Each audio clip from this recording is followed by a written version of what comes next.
today. That does not sound like we're doing that well, y'all. Hello, how we doing? Thank you. Welcome to the final installment of the Fierce Flower Reading Series. I'm so excited to welcome to our campus our distinguished poet, Evie Shockley.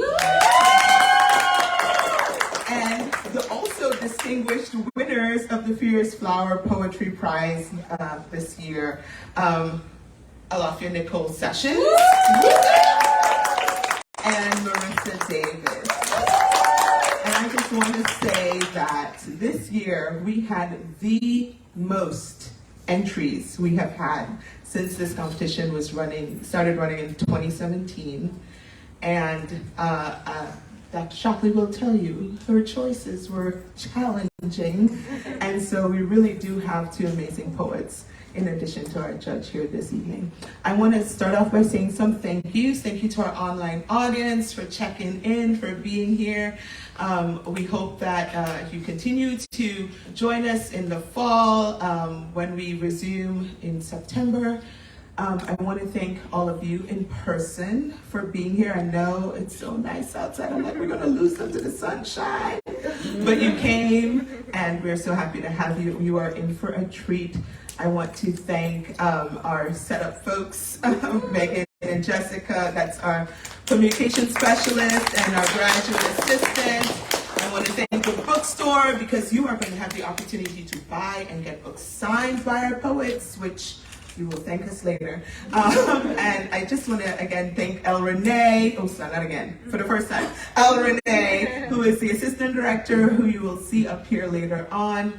I'm just so filled with gratitude for what has really been a phenomenal season of poetry and poets coming to JMU. If you've missed some of our delectable readings, you can find them on our YouTube channel. Check out Fierce Flower. You can also find them on Facebook, on our Facebook page.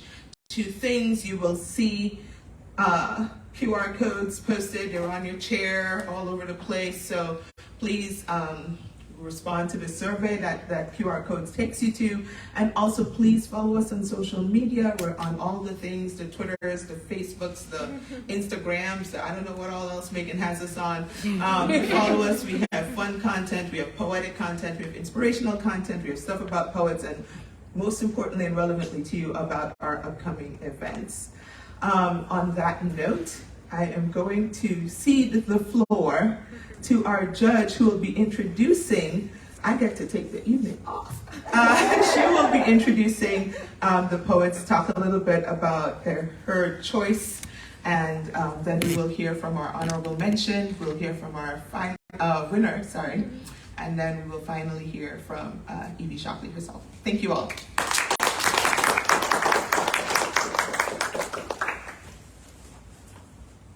Thank you so much. Is it good? Okay. Can you all hear me?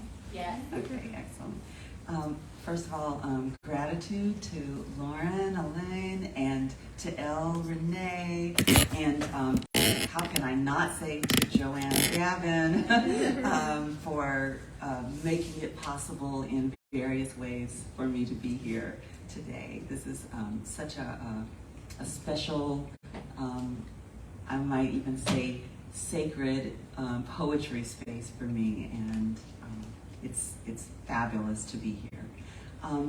So I am charged for the moment with introducing the two winners of the prize this year,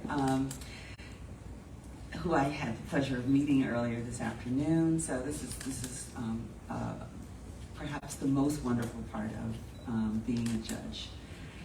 So I will begin with my delight at introducing the author of the submission that I selected for honorable mention in the Furious Flower Poetry Prize Contest, Marissa Davis.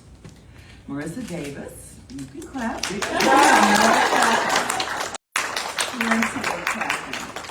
Yes, Marissa Davis is a poet and translator from Paducah, Kentucky. Her poetry has appeared in Poetry Magazine, Poem a Day, Gulf Coast, Narrative, and Best New Poets, among others. Her translations have appeared in the Massachusetts Review, New England Review, Mid-American Review, The Common, American Chordata, and The Offing. Her chapbook, My Name and Other Languages I Am Learning How to Speak, was selected by Dan S. Smith for Cave Canem's 2019 Toy Derricat in Cornelius P. Yes, I love it. And she was the runner-up of the 2021 Narrative 30 Below contest. Davis holds an MFA from NYU, New York University, and is currently an adjunct professor of poetry at Barnard College. So first, I can just say that Marissa Davis is also an amazing human being with whom I have southernness and a love of travel and many other things. I'll say a few words about the process of selecting the honorable mention for this prize. What drew me so strongly to Marissa's poems is their heady brew of wordplay and passion. Her poems speak with authority about the body's desires and the emotional investments and costs that accompany them. She wields syntax dazzlingly, but not just for show. Her sentences build to nuanced and surprising climaxes, and their analytical architecture hinges on what appears to me to be lived experience and earned insight. Even in the small sampling of her work that I read for the prize, I understood that no subject, reference, or muse is off limits to her adventurous, courageous imagination. Whether chasing down a way to describe the entanglements of lovers, or meditating on womanhood by waxing ekphrastic about classical statuary, Marissa produces relentless poems of astonishing power. Among a stack of very high quality submissions, and let me just reiterate what Lauren said, it was an incredibly tough job choosing among the really wonderful poems that I found before me. But among that stack of submissions, Marissa's poems proved unforgettable, pulling me back to them again and again. Please help me welcome Marissa Davis.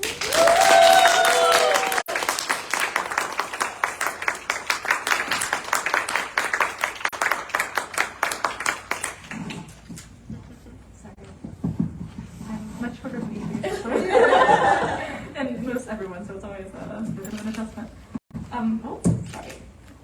First, I want to, thank you so much, Evie. I'm on the verge of tears.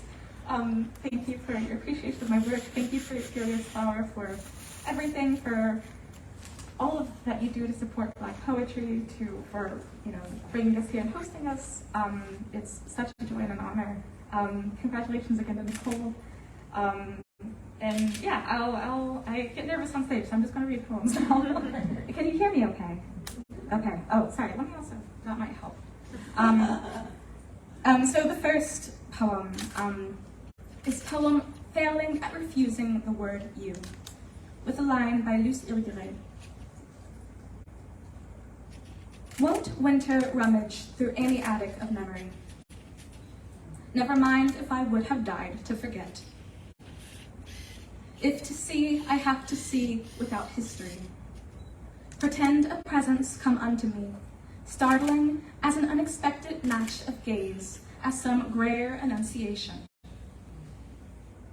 What can one do but bless the cold?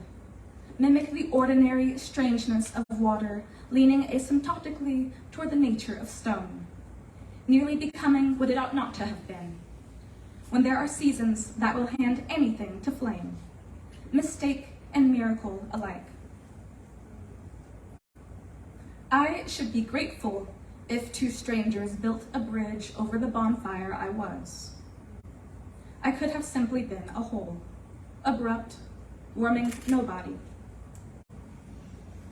The lesson of that first mystery deemed joyful, to be conferred a terrible purpose must be construed as only an extraordinary grace, unless one wants to be destroyed by it. But I came to this earth in destruction, chant of black ice, Midwestern whiteout, and expecting destruction. I'm no optimist. All summers rile me. If winter steps into the waltz, masquerading as some nameless spring, I'll grant it a death kiss.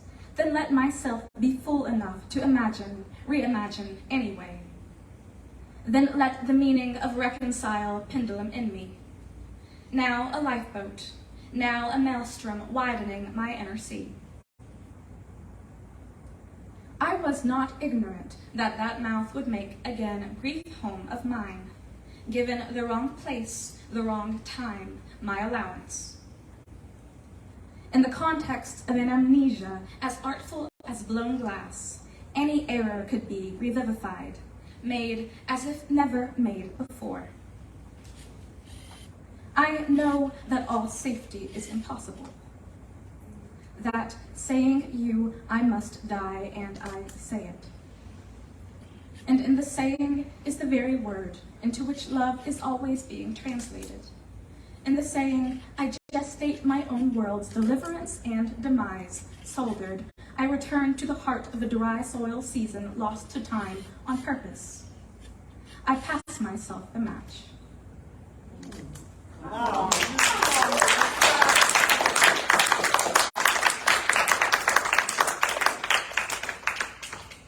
There's a bit of maybe a personal timeline to these poems. So that was a poem about reconciliation, but before that becomes a poem about anger.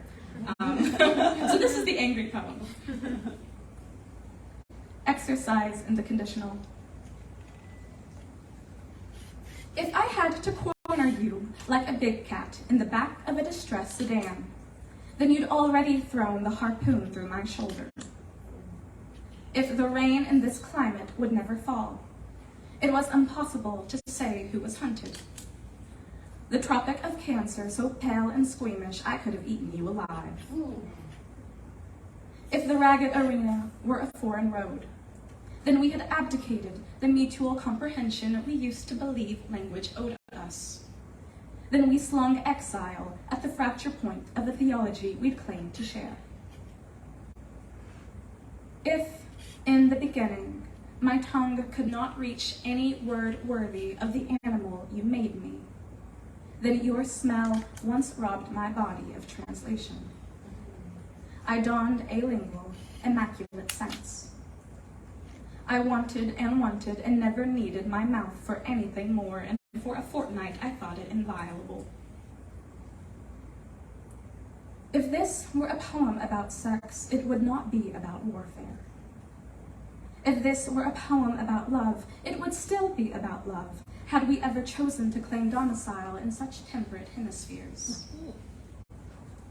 In 2 hours, we would split the earth, blinking desert from our eyes like a bad dream.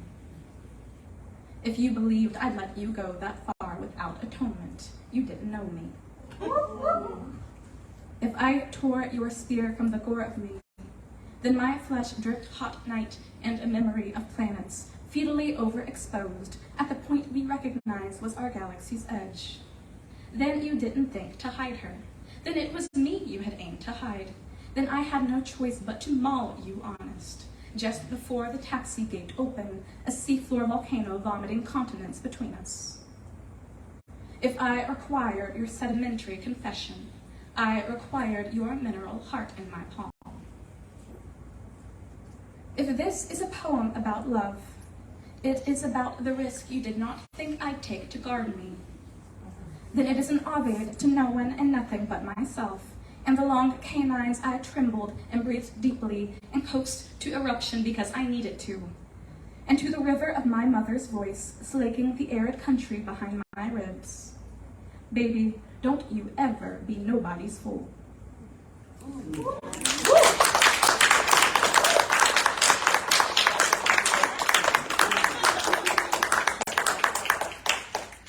And the last one I'm going to read, I lived in France for a bit before I moved back to the States for my MFA. My first year, I was working part-time, making absolutely no money, but I had a free museum pass, so I just hang out in the Louvre and sit in front of my favorite work of art in history, which is the Nike Samothrace, or the Winged Victory Samothrace, which is this woman who's like standing on the prow of a ship, and you can, even without being able to see the storm, you can see the storm on her by the way that her dress is like, you know, folded against her, by the stance that she's taking. And I tried for years to write a poem about it in many iterations, and this is one of them. So, Winged Victory of Samothrace. If I could see her whole, I could name it. Whatever in her furies over ocean's grim country conquers gale and iodine.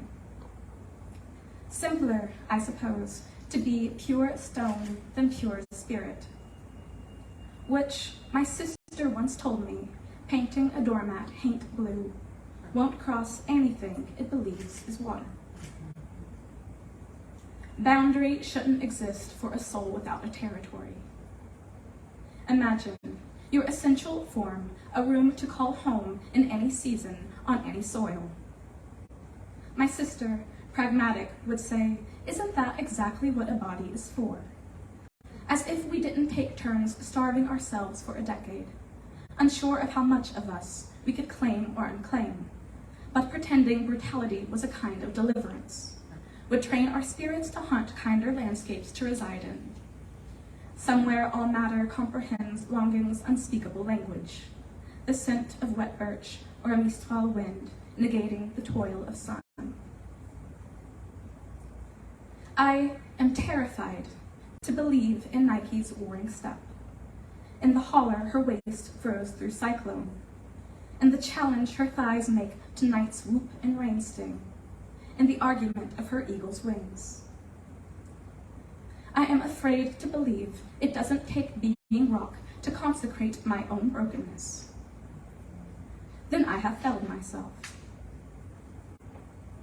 I used to think that with a little age, I would learn to twist the shards of my history into a battle cry, to build the heart into the heart's own wall. That it was something innate and automatic, the way equinox instructs an insect to cocoon. As if Nike had meant to brandish the cutlass of her body against neat air and not a labyrinth of elements. As if the point weren't the very trouble of being alive.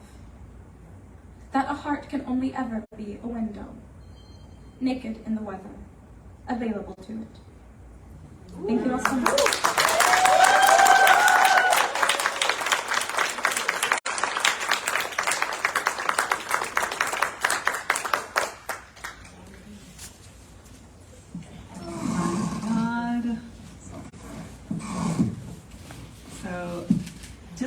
To hear these poems in the poets' voices. Come on now, microphone, we're not playing. Sorry. No, it's okay. It's okay. I'm trying to think about where you're going to be. Oh. Wow. Oh. It was slain by the poetry. Yeah. It was slain by the poetry. Okay, there we go. There we go. We're good. So, I mean, but really just getting to hear these poems in the poets' voices is one of, it's I can't even describe what it means to kind of meet the people behind the words in this context. It's really beautiful, and thank you for that reading. Okay, so it is now my great pleasure and privilege to introduce the winner of the 2023 Furious Flower Poetry Prize, Alafia Nicole Sessions.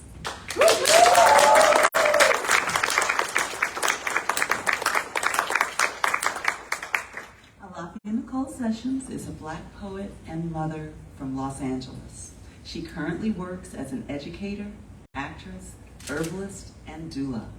Her poetry has been published or is forthcoming in Southern Humanities Review, Indiana Review, Radar Poetry, Los Angeles Review, Tahoma Literary Review, Green Mountains Review, and elsewhere.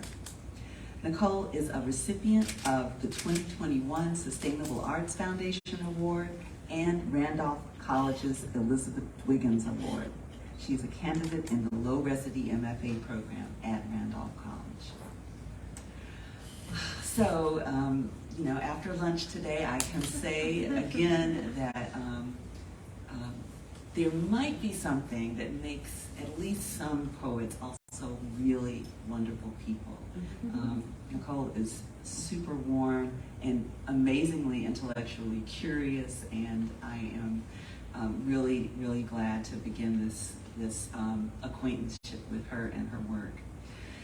When I began reading the poems Nicole submitted, I was immediately captivated by the oppositional pulls they generated. On the one hand, their linguistic virtuosity announced itself immediately in their elegant use of scientific terms and the alluringly unusual names of a range of substances and foods and colors. On the other hand, the poems put quite simple words to work in surprising and musical ways. And that's just her diction. Another powerful opposition Nicole's poems engender involves the mix of deep tenderness and unflinching honesty in the way she approaches her subjects, the tether of mother to newborn daughter, the unpredictable, uncontrollable nature of the body, the challenges of grief and longing, and the insinuation of race into the most intimate spaces of one's life. Where one often finds syrupy sentimentality, here we discover clarity and complexity. The speakers of these poems share their dreams of what a mother-daughter bond might entail, and the more frustrating realities that they must confront. Nicole's writing doesn't ask you to find the babies beautiful or the mothers sympathetic simply because they are babies or mothers. She earns our emotional investment by serving up rich, sensual images and complicated truths in line after sonically gorgeous line. I was thoroughly grateful to be introduced to her tightly wrought, moving poetry, and I hope you will find her work as compelling as I do. Please help me welcome Alafia Nicole Sessions.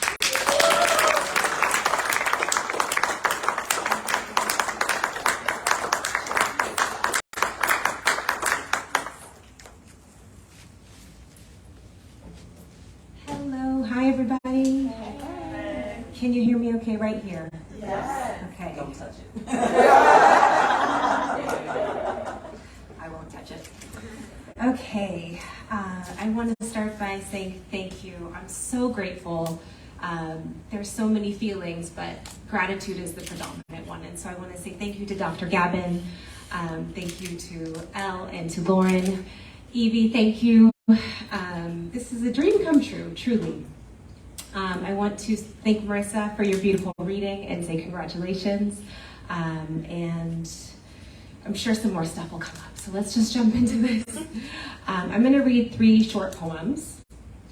The first poem is called Vernix Caseosa, and what you need to know about that is Vernix is a sort of white, creamy biofilm that's found on newborns, and it's created in the 3rd trimester of pregnancy. And if a baby comes early, they can kind of look like they're covered in frosting. The vernix can be really thick. I think that's all I want to say about that one. So this poem is called Vernix Caseosa. When I brought her to my chest, she was all alabaster. Sweet cream skin beneath white velvet vernix.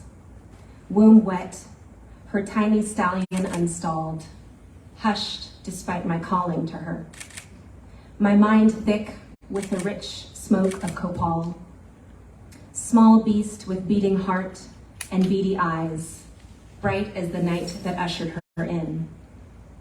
Don't know why I thought she'd be russet brown, thought her hued the baritone of brood Assam. I guess I dreamed her so, though the math of him and me, small probability to yield a midnight child. She wasn't high yellow like my father, but true as yucca, more frankincense than copper. I, unwitting mother of pearl, mere moments after her birth, prepared to be mistaken for the nanny of a child I bred and issued, all in the same ivory sheets.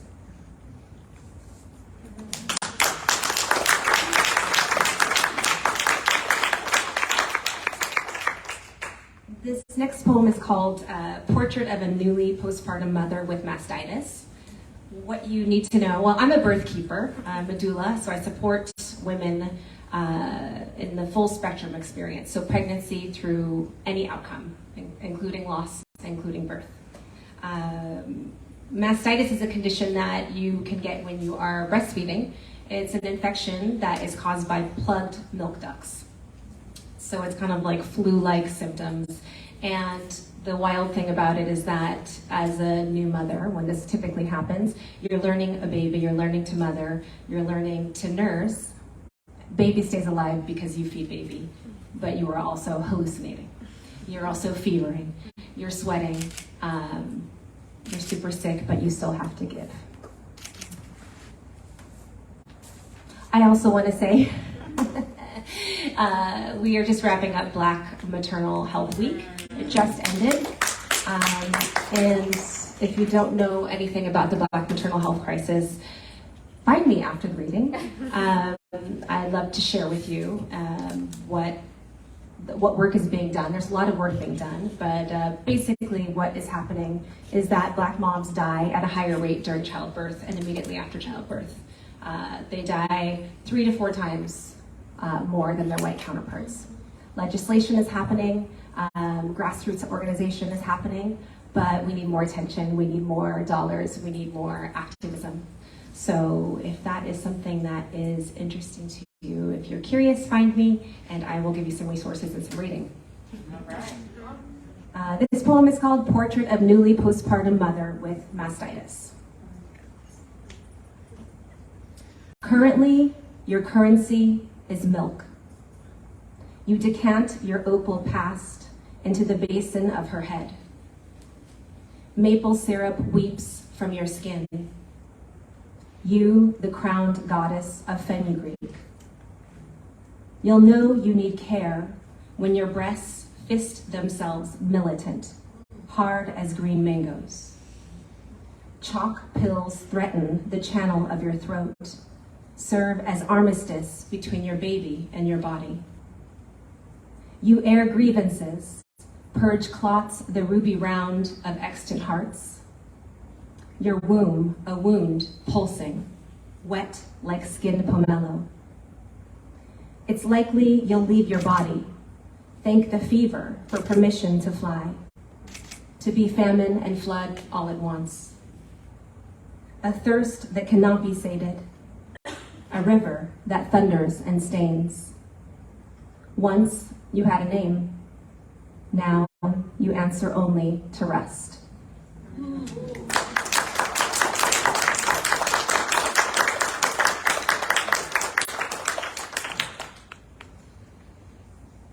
Okay, this last poem is a poem that is born from loss, but it has a hopeful tone, so that's why I'd like to end on it.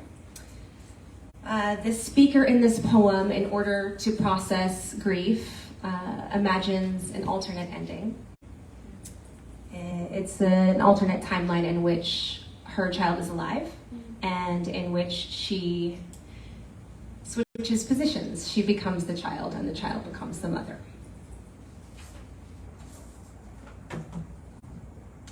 Poem for alternate ending 2. I don't pronounce you dead, I say you elsewhere. Else when we perch on a branch and hymn the sun.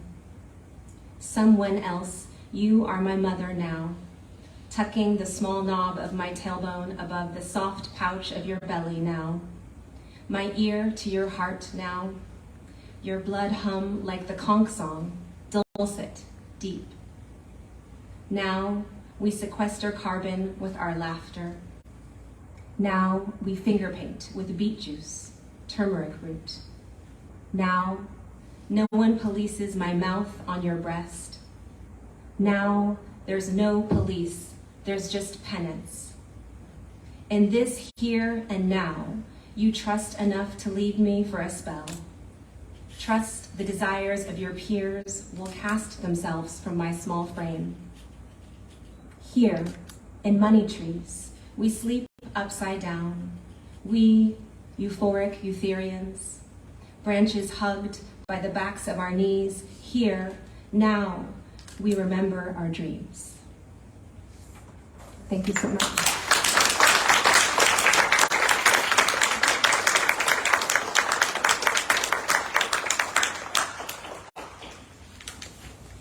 Wow, that was beautiful. Thank you so much to Marissa and Nicole for sharing their work.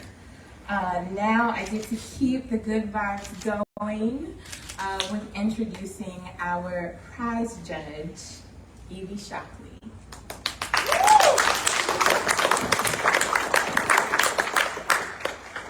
Evie Shockley thinks, creates, and writes with an eye on the Black feminist horizon. Her poetry books include Suddenly We, which was hot off the presses this year, y'all.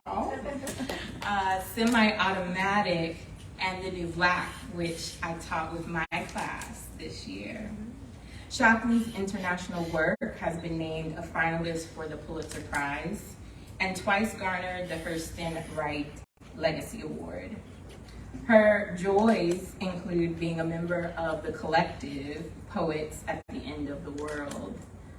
Shockley, who is the Zora Neale Hurston Distinguished Professor of English at Rutgers University, has earned several honors, including the Lannan Literary Award for Poetry, the Stephen Henderson Award, and just last month, she was named the winner of the 2023 Shelley Memorial Award. Woo. Yes. This is the winner's circle, okay? This is. And I want to say that award recognizes poetic genius and is bestowed upon one distinguished American poet each year by the Poetry Society of America. So as Evie has been so generous and kind in giving judges citations, I'm going to give her hers. In the judge's citation of that award, the judges state Shockley's work is imbued with a particular kind of tenderness for the world and for the self in the world. It's a savvy tenderness, wedded to a type of vigilance that continually tracks the lines of the political and the personal, documenting where they meet and where they separate again. I can concur with that assessment. As a student, I've had the pleasure to learn from Evie Shockley at Cave Canem most recently last summer. Evie has a tremendous heart and a keen eye that refuses to look away from the beautiful things and from the hard things, the contradictory things, and across historical and future time. And she encourages me to do the same, to be brave enough to do the same. So it is with abundant joy and deep, deep gratitude that I would ask you all to please welcome Evie Shockley.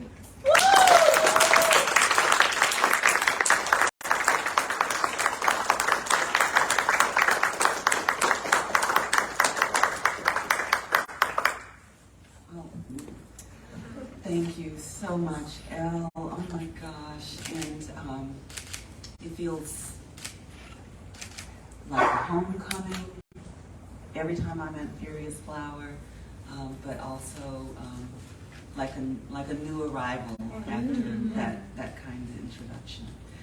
And it's also a little nerve-wracking to read behind two wonderful, I'll say young poets, right? So let me set my alarm, otherwise I will be long-winded. All right, I'm just going to launch in. It's a joy to me to be able to read from what is still a new book for me, though you can't see it, I'm going to read first the poem that was inspired by the cover image. It's a sculpture by the amazing Alison Sarr, whose mother, Betty Sarr, you may also know as an amazing artist. When I see Alison's works that she, like, you may not be able to tell it, but this is larger than life, carved out of a tree. So she just inspires me. This poem is called Perched. I am black, comely, a girl on the cusp of desire. My dangling toes take the rest of my body refuses. Spine upright, my pose proposes anticipation. I poise in copper-colored tension, intent on manifesting my soul in the discouraging world. Under the rough eyes of others, I stiffen. If I must be hard, it will be as a tree, alive with change. Inside me, a love of beauty rises like sap, sprouts from my scalp, and stretches forth.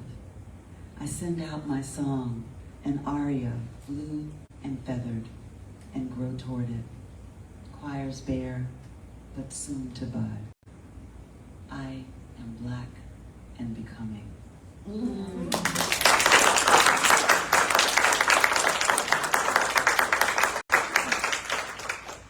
I feel that I think the next two poems I'm going to read in response to, or in conversation with our two prize winners. For Nicole, I want to read a poem that goes in the opposite direction of your work, because that's what I've got.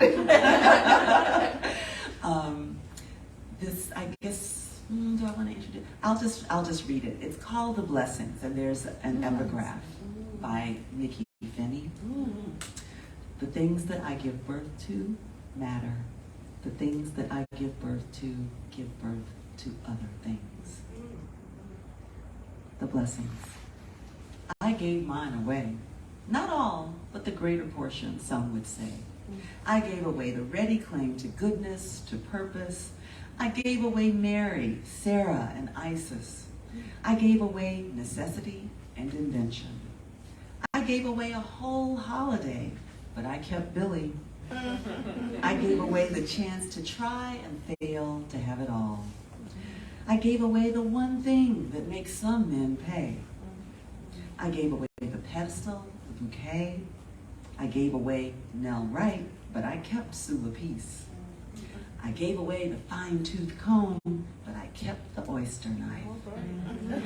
I gave away the first word the new mouth forms, the easiest to parlay across so many languages.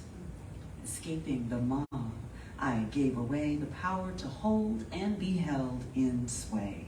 But I kept Cho, Parton, Finney, Chapman, and Tomei.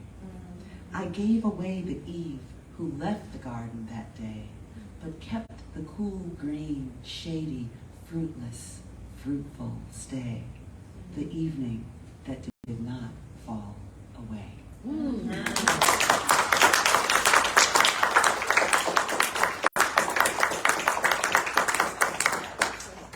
You all are very kind. One of the things that Marissa and I have in common is a love of art in France, apparently. So I think I will read this poem, Ex Patria, which I wrote while, I sort of drafted it while viewing the Cy Twombly exhibition at Central Pompidou in April of 2017. And it's in 3 parts. each section of the poem is named for a Cy Twombly painting. Yeah, I think that's all I need to say. Expatria. 50 days at Ilium, shield of Achilles.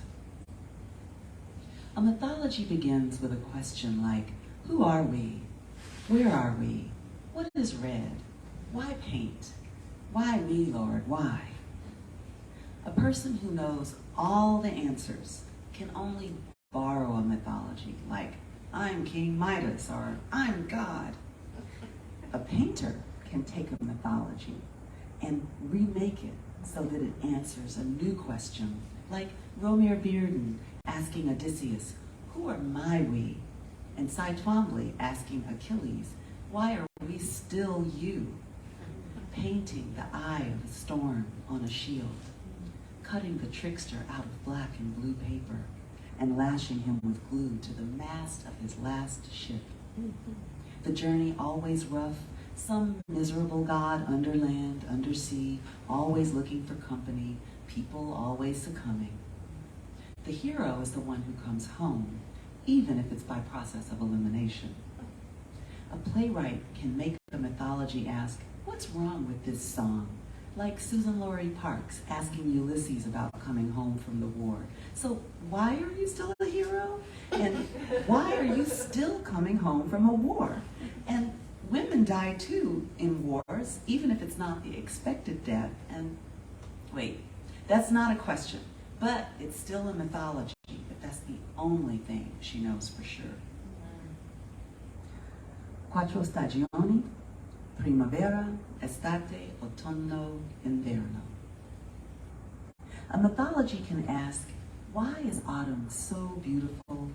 And why is winter, blight-stricken as it is, so arresting?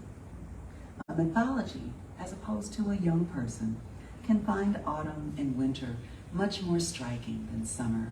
Sun-bleached summer, so legibly the scene of happiness that nothing else can really happen there. A mythology can see the blood in spring, the stages of growth, a kind of violence the body does to itself. It will never be this way again, yet it can't get on to the next moment fast enough. A mythology can ask, why does spring throw its arms out with abandon, even when it's abandoning itself? A mythology can ask, why is winter so much greener than spring, even clouded in white? The icicles trail as far down the evergreens as they can, but don't keep the wind from brushing snow and sun across the mountain on the same day. The inferno is always burning, women and men going up in flames. A poet can ask, why do daughters grow up by going down? Like Rita Dove asking Persephone, you think he's hot? All the while, autumn is answering the question about gorgeous rotting.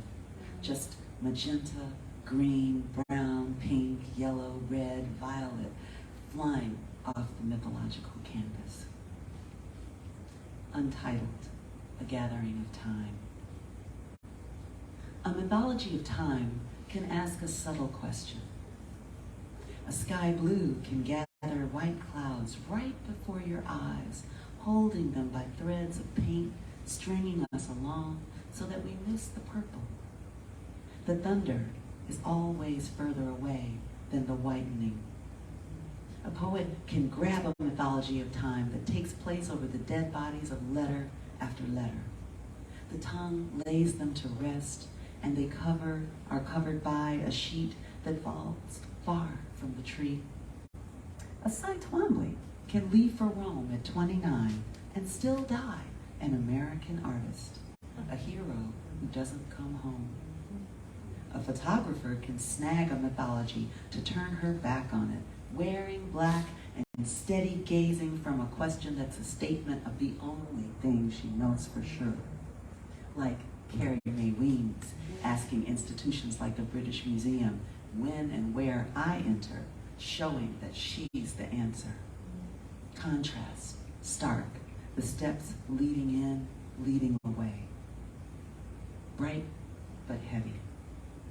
The poet can ask a mythology a question like, what is black in the museums of Paris? And again, the mythology pierces the clouds. It thunders so loud, but so late, that we've forgotten. We saw the lightning. We saw the lightning. We saw it, and it was not subtle. I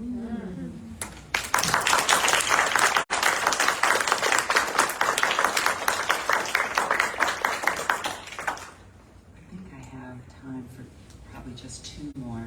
I had great ambitions, but I want to be respectful of the time that the sun remains with us.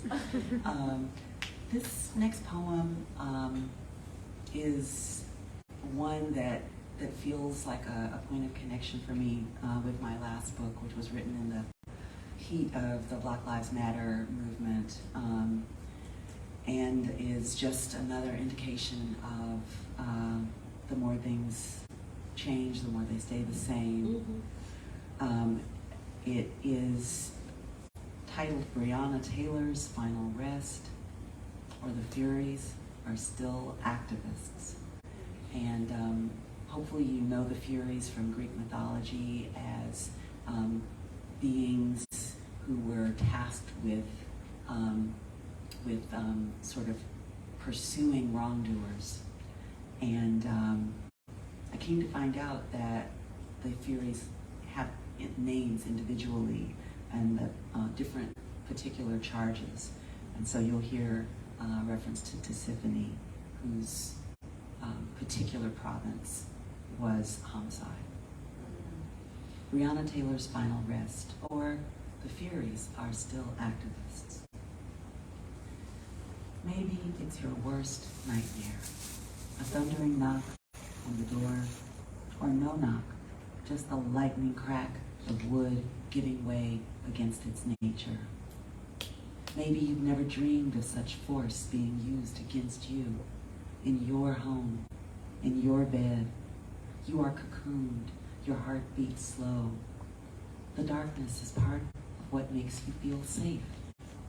The rest is cotton and flesh, your lovers, and the peace you've earned tracking folks' emergencies back and forth all damn day. You remove your uniform, expect to sleep well. Instead, baby, it's your worst nightmare. The thundering knock of your heart beating slower. Darkness.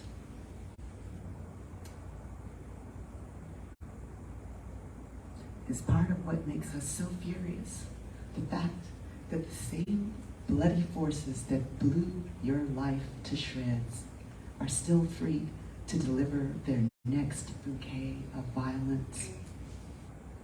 Breonna, rest assured, Tisiphone will help us hunt your justice down.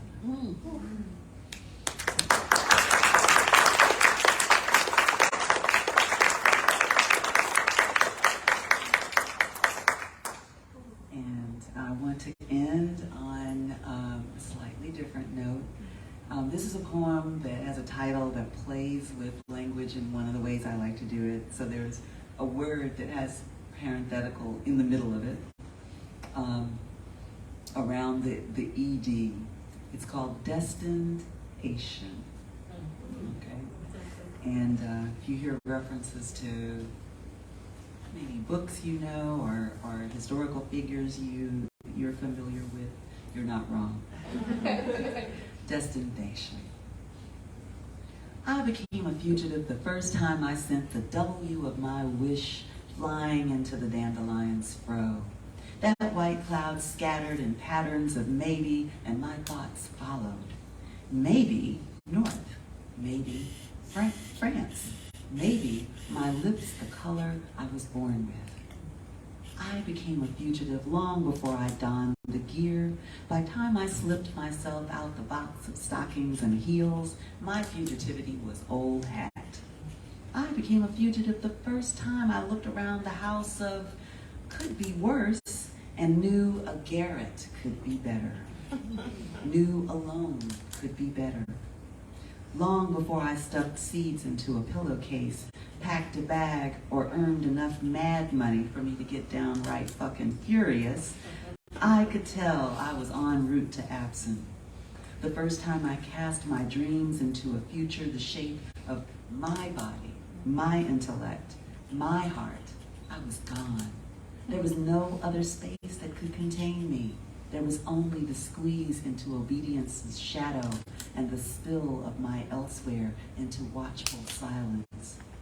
I could act my age, behave myself, mind my P's and Q's, but the leaving was already going on. I became a fugitive the first time I looked at a wall and saw a window. When I first felt the bloody nubs where my wings already spread would grow. Thank you.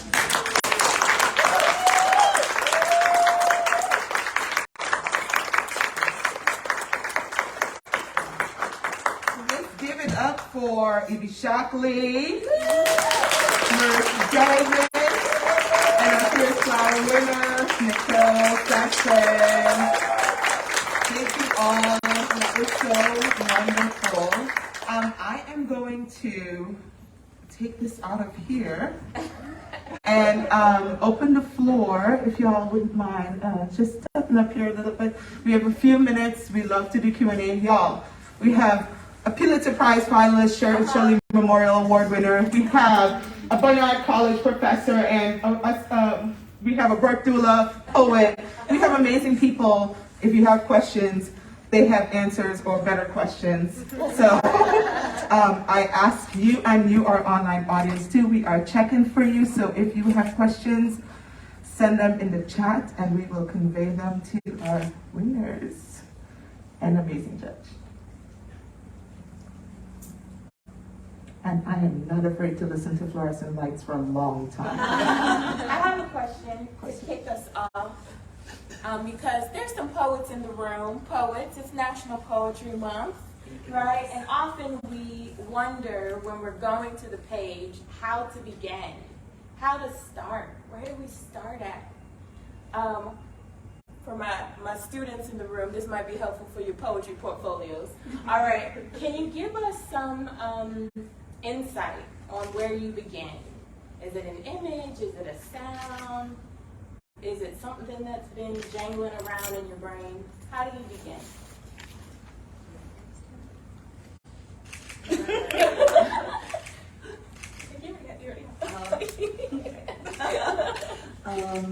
I mean, maybe some of the poems that I read today, I think it's different for every poem in many ways, but some of the poems that I read just now maybe suggest sitting and looking at art.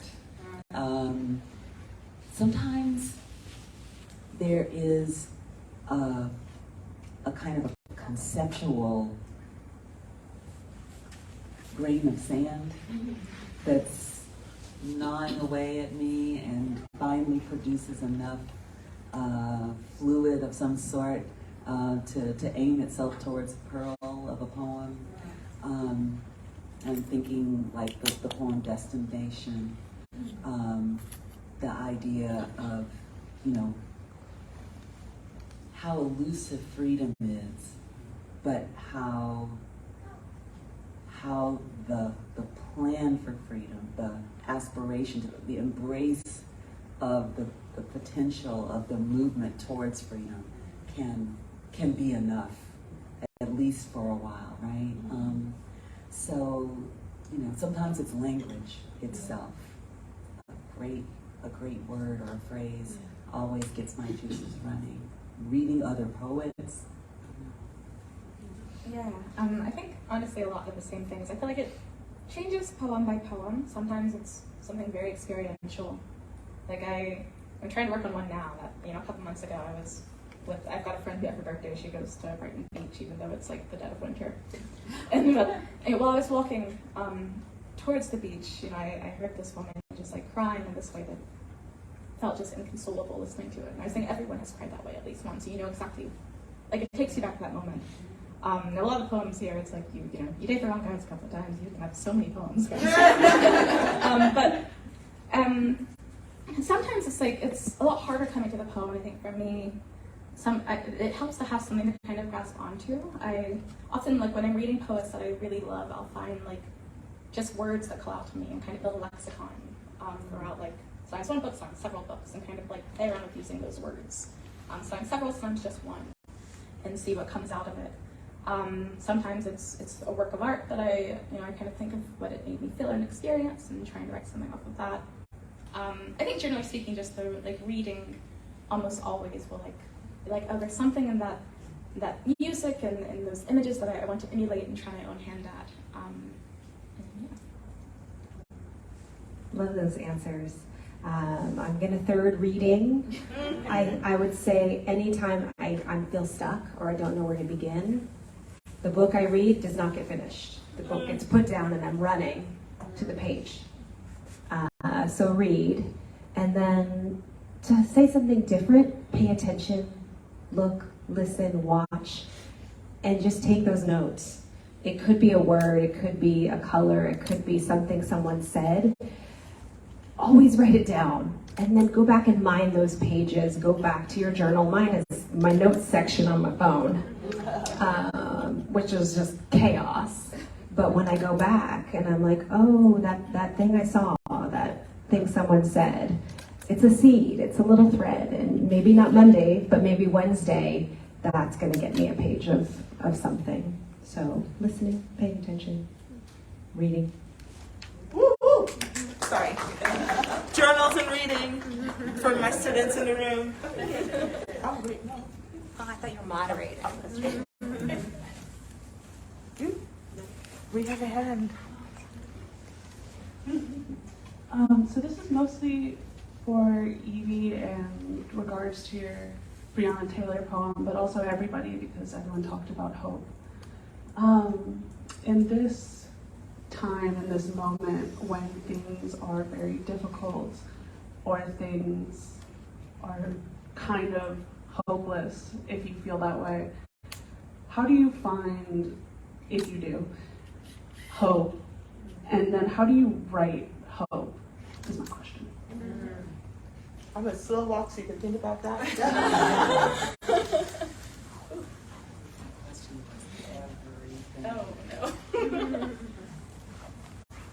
Oh, no. I mean, someone's great question. How do I? But I mean, I think yes. I mean, hope has so many meanings, right? And I think sometimes it's just knowing that the world is chaos and hectic, and it can often feel like there's so little we can do about it. Just being in myself with the people that I love, enjoying the things that make me happy. Looking at a tree is a kind of hope in itself. Just there are things beyond my control, but what is in my control is my experience. I think when it comes to my writing, though, it's some of my writing's hopeful, some of it isn't. But I think writing itself is a kind of hope. It's a kind of I care about this so much, and I think that someone else will too. And if they don't, then maybe I can show them how or why they ought to.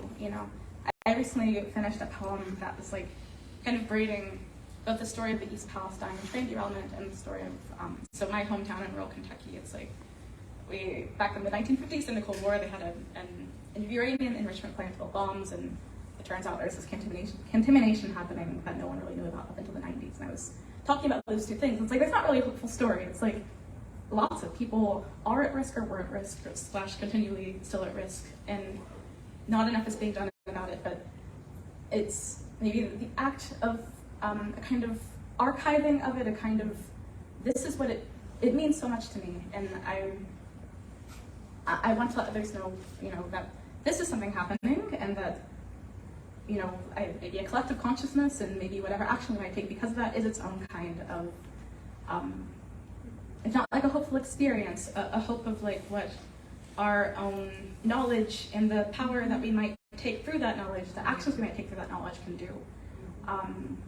Yeah. One of you would care to comment on that? I was thinking about, I loved all of your poems. I don't need that. But, but I do want to say, there is, I'm thinking about, Evie, your poem on Breonna Taylor. Obviously, that was difficult for you to read because you're still working through the hopelessness and the evil and all of that. However, and I think it's what Marissa was getting to, that because we heard the control, we heard the distillation of all of those powerful feelings that you gave us out of that experience, there is hope in the human experience. We are alive and we can talk about it and we can remember. And that's where we get that hope. That's why we have a young poet in Jessica here. She has to stay alive with the knowledge that she can contribute something. That's the hope. And to do it in a way that not only makes sense, but is beautiful. And that's why this whole event is so amazing to me. We are looking at the future, and it looks great. Yes, it does.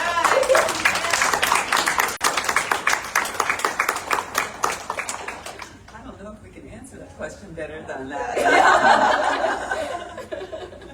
Okay, I think we have another one.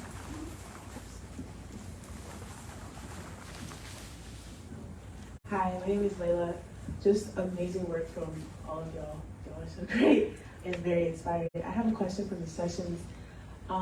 With your last poem, I don't remember if you did say that you're a parent or not, but I just want to know your what's the way to say it? your brand, I guess, for how you just imaged turning that, as you can say, from a negative to a positive. If that makes sense. Seeing, well, I might have lost something, but I can make it into something. I just want to know how you image that for your poem.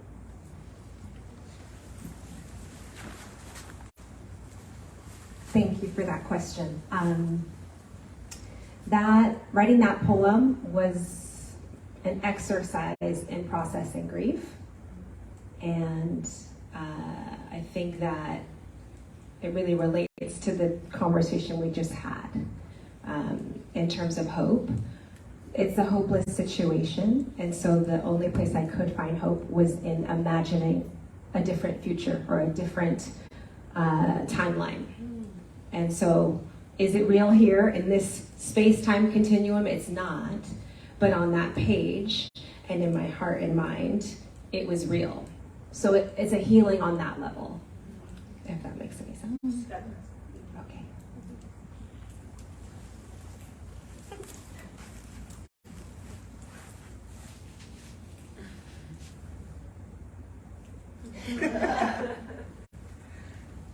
Well, we are going to be lingering as we let Evie sign books in the back.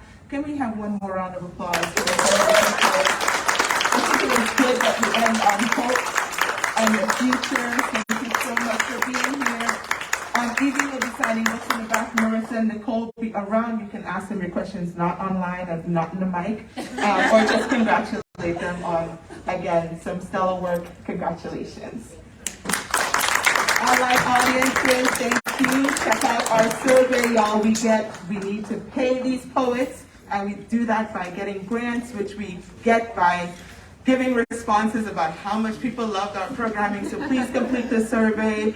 If you're watching online, please complete the survey so that we can continue to get development funds for our programs. Thank you so much for being here. Keep an eye out for the fall, and happy end of semester.